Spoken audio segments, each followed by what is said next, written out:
Welcome! In front of me I have Xiaomi Redmi Watch 3 and I'm gonna show you how to factory reset this watch by using the system settings on it. Before we start, if you want to factory reset your watch, make sure that the battery level on your watch is at least above 20 or 30%, because if the battery dies during the resetting process, it might damage your watch. Now, let's continue with the reset. So first thing we need to do is to wake up the screen on our watch, and you can do it by pressing the side button. After you wake up the screen, you can press the side button again to open the menu. Now you can scroll through the menu, find the settings icon and tap on it to enter the settings. In settings, scroll down, find the system option and tap on it.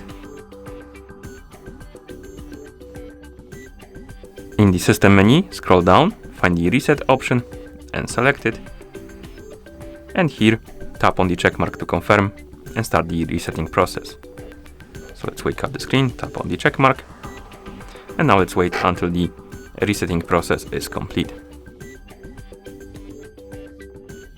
And once you see the list of languages on the screen, it means that the resetting process is complete, and that's how you factory reset this watch.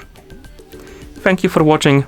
If you found this video helpful, please consider subscribing to our channel and leaving the like on the video.